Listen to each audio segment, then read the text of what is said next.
விஜய் வந்து எங்களுக்கெல்லாம் தெரியறதுக்கு முன்னாடி முதல்ல நிவினுக்கு தான் தெரியும் காவேரியோட ப்ரெக்னென்சி அப்படின்னு சொன்னோன்னே பயங்கரமாக அதிர்ச்சி அடைகிறாங்க. நிவினுக்கா அப்படின்னு சொல்லிட்டு ஒன்றும் புரியாமல் யமுனா யோசிக்கிறாங்க. ஆமாம், நிவின் தான் ஹாஸ்பிட்டலுக்கே முதல்ல கூட்டிகிட்டு போயிருக்காரு காவேரியை அப்படின்னு சொல்லிட்டு ரொம்ப சந்தோஷப்பட்டுட்டு இருக்காங்க. இதெல்லாம் பார்த்து யமுனாவுக்கு செம்மையாக கோவமாக வருது. நிவின் ஏன் ஹாஸ்பிட்டலுக்கு அக்காவை கூட்டிகிட்டு போகணும், என்ன காரணமாக இருக்கும் அப்படின்னு சொல்லிட்டு அவங்க மூளை அப்படியே குழம்பி போகுது. உடனே ஆரம்பிச்சிட்டால, இவளை பற்றி தான் எனக்கு தெரியுமே, இவ எது சொன்னாலும் அதில் கேவலமான பற்றின யோசிப்பா, இவளை பற்றி தெரியாமல் இவங்க எல்லாரும் சந்தோஷப்பட்டுட்டு இருக்காங்க, இவளோட புத்தி என்னன்னு இவங்களுக்கு தெரியல அப்படின்னோடனே சரி சரி ரொம்ப லேட் ஆகிடுச்சு, அடுத்த வேலையை போய் பார்ப்போம் அப்படின்னு சொல்லிட்டு எல்லோரும் கிளம்புறாங்க. அப்போ வந்து அப்படியே இப்போ யமுனா வந்து அப்படியே டென்ஷனாக நிற்கிறாங்க. அதை பார்த்துட்டு என்ன உன் மூளை தப்பாக யோசிக்குமே, இப்போ இதை வச்சு என்ன தப்பாக யோசிக்குது அப்படின்னு சொல்லிட்டு கேட்குறாரு நிவின். அதை கேட்டுட்டு அது ஒன்றும் இல்லை அப்படின்னு, எனக்கு நல்லா தெரியும்டி, உன்னை பற்றி இங்கே யாரும் தெரிஞ்சுக்காமல் இருக்காங்க, உன்னோட கேவலமான புத்தி ஒவ்வொரு நாளும் வேற ஒரு மாதிரி தான் யோசிக்கும்.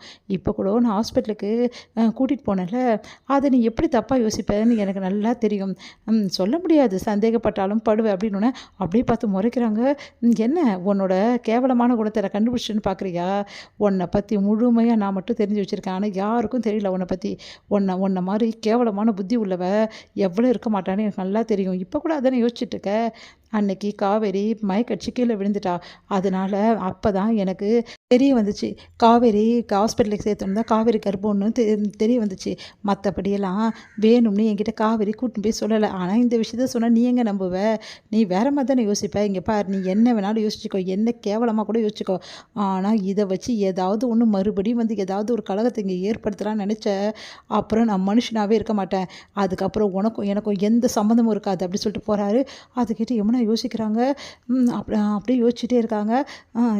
நான் தான் கேவலமானவளா, இவங்க பண்ணுறதெல்லாம் தெரியலையே இவங்களுக்கு, இப்போ எதுக்காக அவளை முதல்ல ஹாஸ்பிட்டலுக்கு கூட்டின்னு போய் தேவையில்லாமல் பண்ணணும், இப்போ இது எவ்வளோ நல்ல நெருடாக இருக்குது எனக்கு அப்படி சொல்லிட்டு யோசிக்கிறாங்க யமுனா. ஓவராக தான் பண்ணுறாரு அப்படின்றாங்க. அடுத்து வந்து எல்லாருமே ரொம்ப சந்தோஷமாக வந்து பேசிகிட்டு இருக்காங்க.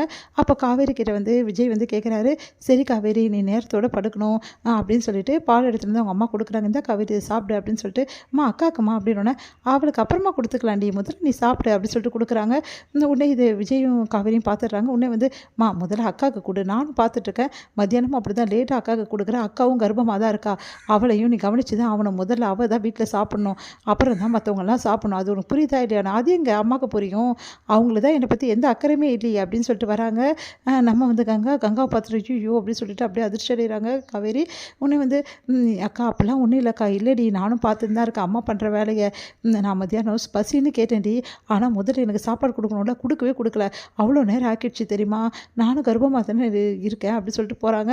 அதை கேட்டுட்டு வந்தம்மா பார்த்தல்லம்மா, சரி டீக்காங்க அவனை சமாதானப்படுத்திக்கிறேன், அவள் ஏதோ சொல்லிட்டா, நீ போய் படுப்போம் அப்படின்றாங்க. அடுத்து வந்து இங்கே கங்கா வந்து படுக்கிறதுக்காக ரூமுக்கு போகிறாங்க. கங்கா ஒரு நிமிஷம் இருடி அப்படின்னு சொல்லிட்டு சாரதா வராங்க.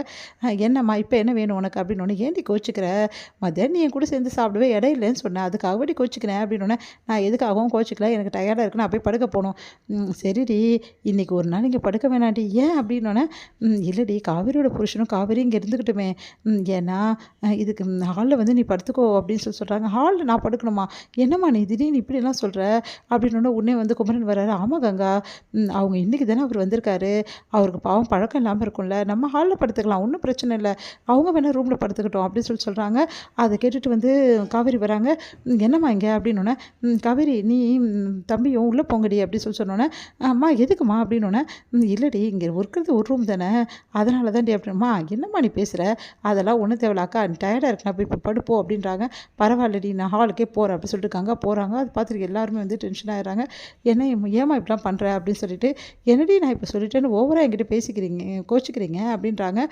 சரிம்மா நானும் போய் ஹாலில் படுக்கிட்டேன், அவர் வேணால் ரூமில் படுக்கட்டும், நான் அக்கா கூட தான் இன்றைக்கி படுக்க போகிறேன் அப்படின்னு சொல்லிட்டு காவேரி போகிறாங்க.